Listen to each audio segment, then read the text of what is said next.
बच्चों मैं बात कर रहा हूँ आप लोगों से अबाउट प्रॉफिटेबिलिटी रेशियोज। तो देखिए बच्चों, प्रॉफिटेबिलिटी रेशियोज क्या होता है। देखिए प्रॉफिटेबिलिटी रेशियोज के अंदर जो है हम अपना ग्रॉस प्रॉफिट रेशियो निकालते हैं, ऑपरेटिंग प्रॉफिट रेशियो निकालते हैं, ऑपरेटिंग रेशियो निकालते हैं, नेट प्रॉफिट रेशियो निकालते हैं। उसके अलावा एक और रेशियो निकालते हैं जिसको रिटर्न ऑन कैपिटल एम्प्लॉयड और या रिटर्न ऑन इन्वेस्टमेंट कहा जाता है। ये जो शुरू के 4 रेशियोज होते हैं ये तो सारे के सारे नेट सेल पे निकाले जाते हैं, जिसे हम आरएफओ भी कहते हैं। मगर जो लास्ट वाला रेशियो है वो हमारा कैपिटल एम्प्लॉयड पे निकाला जाता है।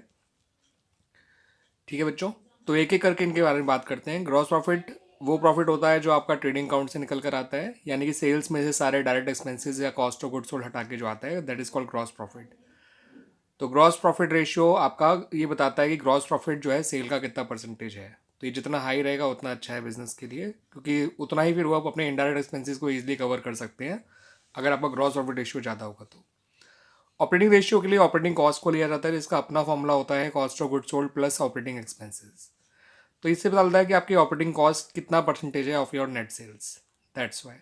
सिमिलरली ऑपरेटिंग प्रॉफिट रेशियो ये बताता है कि आपका ऑपरेटिंग प्रॉफिट जो है सेल्स का कितना परसेंटेज है। इसका भी हाई रहना अच्छा रहता है। हाँ, वैसे ऑपरेटिंग कॉस्ट का लो ही रहना कंपेरेटिवली सही रहेगा, इसका बढ़ना is not a good sign for the business. Net profit ratio finally सारे एक्सपेंसेस हटाने के बाद जो प्रॉफिट बचता है उसे नेट प्रॉफिट कहते हैं। तो net profit ratio before tax भी होता है और आफ्टर टैक्स भी होता है, ध्यान रखिएगा बच्चों। आपको नॉर्मली आफ्टर टैक्स निकालना होता है इसको। तो बच्चों नेट प्रॉफिट रेशियो तक मैंने आपको बता दिया था। मैं बात कर रहा हूँ आपसे रिटर्न ऑन कैपिटल एम्प्लॉयड की। तो रिटर्न ऑन कैपिटल एम्प्लॉयड निकालने के लिए net profit before interest and tax लेना पड़ता है और नीचे कैपिटल एम्प्लॉयड इंटू 100। तो ये जितना ज़्यादा रहेगा उतना अच्छा है, इसका मतलब अच्छे रिटर्न्स आ रहे हैं आपके on your capital which have been employed in the business. ठीक है, अब कैपिटल एम्प्लॉयड कैसे निकाला जाता है आप जानते हैं बच्चों। कैपिटल एम्प्लॉयड निकालने के दो फॉर्मूले होते हैं, एक होता है share holder fund plus non current liabilities और दूसरा फॉर्मूला होता है non current asset plus working capital. ये मैं आपको पहले भी बता चुका हूँ इनके बारे में, दैट्स वाई बच्चों मैंने कहा कि आप जानते हैं। और net profit before interest and tax के बारे में भी आपको मैं पहले बता चुका हूँ जब हम लोगों ने इंटरेस्ट कवरेज रेशियो निकाला था। तो net profit before interest and tax निकालने के लिए नेट प्रॉफिट बिफोर टैक्स में इंटरेस्ट प्लस कर देते हैं, या फिर नेट प्रॉफिट आफ्टर टैक्स में इंटरेस्ट और टैक्स दोनों प्लस कर देते हैं। टैक्स अगर परसेंटेज में हो तो रुपीज़ में निकालने के लिए net profit after tax into rate upon 100 minus rate कर देते हैं।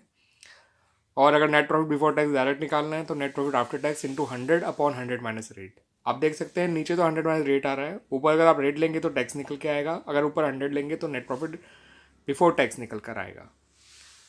अब आ जाते हैं जरा इनके फॉर्मूले पे। ग्रॉस प्रॉफिट निकालने के लिए आप जानते हैं सेल्स में से कॉस्ट ऑफ गुड्स सोल्ड या CORFO को हटाया जाता है तो ग्रॉस प्रॉफिट आ जाता है। अगर कॉस्ट बढ़ी है तो ग्रॉस लॉस आ जाएगा, उस केस में ग्रॉस लॉस रेशियो निकालिएगा। ऑपरेटिंग कॉस्ट जो होती है वो कॉस्ट ऑफ गुड्स सोल्ड और ऑपरेटिंग एक्सपेंसेस का समेशन होता है।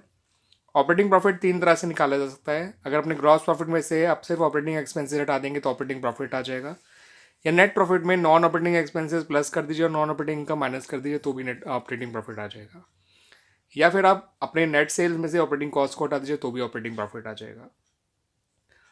नेट प्रॉफिट निकालने के लिए आपका कोई ऑपरेटिंग और नॉन ऑपरेटिंग का भेदभाव नहीं करना होता, सारे एक्सपेंसेस माइनस कर दिए जाते हैं और सारी इनकम्स प्लस कर दी जाती हैं। इससे आपका नेट प्रॉफिट निकल आता है बच्चों। ठीक है बच्चों। हाँ एक चीज़ और मैं आपको बताऊंगा, ध्यान रखिएगा इसको। एक operating ratio plus operating profit ratio equal to 100% होता है, इस बात को ध्यान रखिएगा। Operating ratio plus operating profit ratio is equal to 100%। ठीक है बच्चों। तो इस तरह से बच्चों ये आपका सारा जो है प्रॉफिटेबिलिटी रेशियोज कंप्लीट हो जाते हैं। ये सारे के सारे रेशियोज परसेंटेजेस में आते हैं, ध्यान रखिएगा। एज अ परसेंटेज ऑफ जो भी नेट सेल या फिर as a percentage of capital employed निकाला जाता है इनको। और जो मैंने लास्ट में बात बताई है बच्चों उसको जरूर ध्यान रखिएगा कि operating ratio plus operating profit ratio equal to 100%। ठीक है बच्चों। तो इस तरह से मैंने अपना ये जो सारे फॉर्मूलेज हैं आपको मैंने डिटेल में समझा दिए हैं बच्चों अपने इन 5 पार्ट्स के अंदर। मैं चाहूँगा बच्चों कि इन वीडियोस को आप जो है ज़्यादा से ज़्यादा लोगों तक सर्कुलेट करें और ज़्यादा से ज़्यादा इसका बेनिफिट जो है ज़्यादा से ज़्यादा स्टूडेंट्स तक पहुँचे। ये आपको इस चैप्टर को करने में भी काफ़ी हेल्प करेंगे, आपके वाइवा के दौरान भी आपको है काफ़ी हेल्प करेंगे, और आपका जो 12 मार्क्स से ऊपर है जो प्रैक्टिकल के दौरान होगा उसमें भी हेल्प करेंगे।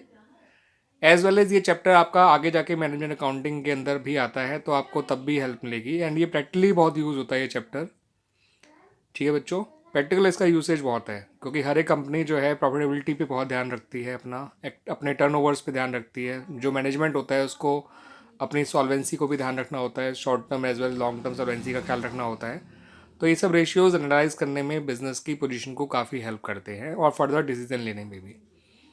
So that's why these ratios are very important in your class 12th level as well as your professional level also when you come to the jobs. तो आप लोगों को ये ratios जो हैं काफ़ी हेल्प करेंगे बच्चों. थैंक यू बच्चों.